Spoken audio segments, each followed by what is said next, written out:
दिव्य विमान में बैठकर विष्णु लोक को चले गए। भगवान विष्णु कहते हैं, हे देवी माँ लक्ष्मी, देखा आपने केवल तुलसी माँ के इस मंत्र के प्रभाव से उस तोते के, उस वेश्या के और उस ब्राह्मण के सभी पाप नष्ट हो गए।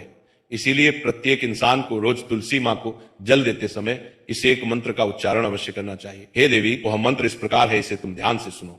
ओम वृंदावनी स्वाहा, ओम वृंदावन स्वाहा। भगवान विष्णु कहते हैं कि जो भी स्त्री प्रतिदिन तुलसी माँ के समक्ष इस मंत्र का उच्चारण करेगी वह सौभाग्यशाली बनेगी। जो भी पुरुष तुलसी माँ के सामने इस मंत्र का उच्चारण करेगा उसे अक्षय धन की प्राप्ति होगी।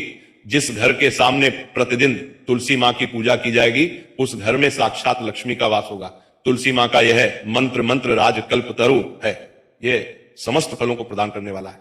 अतः जो भी तुलसी माँ के सामने इस मंत्र का उच्चारण करेगा उसे संपूर्ण सिद्धियां प्राप्त होंगी। स्त्रियों को सदैव ही स्नान करके अपने बाल बांध कर मांग में सिंदूर भरकर प्रतिदिन तुलसी माँ को जल देना चाहिए और इस मंत्र का उच्चारण करना चाहिए। रोज तुलसी माँ के पौधे की परिक्रमा करनी चाहिए, इससे सभी दोष नष्ट हो जाते हैं। प्रतिदिन शाम के समय तुलसी माँ के पास दीपक जलाना चाहिए और तुलसी माँ के पास बैठकर भगवान विष्णु की आराधना करनी चाहिए। तुलसी माँ के पास दीपक जलाने से इंसान को धन धान्य की प्राप्ति होती है। हजारों अमृत के घड़ों से नहलाने पर भी श्री हरि को उतनी तृप्ति नहीं होती जितनी वे मनुष्यों के द्वारा तुलसी माँ का एक पत्ता चढ़ाने से प्राप्त करते हैं।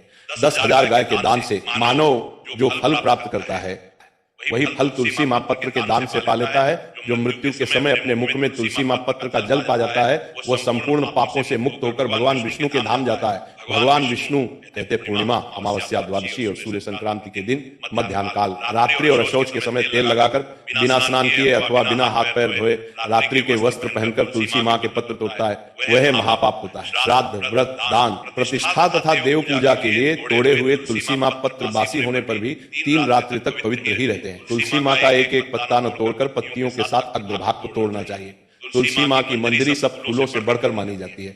मंजरी तोड़ते समय उसमें पत्तियों का रहना भी आवश्यक माना गया है। पूज्य भाव से पौधे को हिलाए बिना तुलसी माँ के अग्रभाग को तोड़ना चाहिए, इससे पूजा का फल लाख गुना बढ़ जाता है। तुलसी माँ के पत्तों को कभी नाखून से नहीं तोड़ना चाहिए, इससे पाप लगता है। रात्रि में तुलसी माँ के पौधे को स्पर्श न करे अथवा उसके पत्ते ना तोड़े, ऐसा करना अशुभ माना गया है। रात्रि में तुलसी माँ का पौधा निद्रा अवस्था में होता है, ऐसे में पत्ते तोड़ने पर पाप ही लगता है। गुरुवार के दिन तुलसी माँ के पौधे में थोड़ा सा कच्चा दूध अर्पित करें। दूध चढ़ाते समय ओम नमो भगवते वासुदेवाय नमः इस मंत्र का जाप अवश्य करना चाहिए। तुलसी माँ के पौधे के पास शालिग्राम रखें और उस पर तिल चढ़ाएं। पूजा में तुलसी माँ और शालिग्राम को दूध में भीगे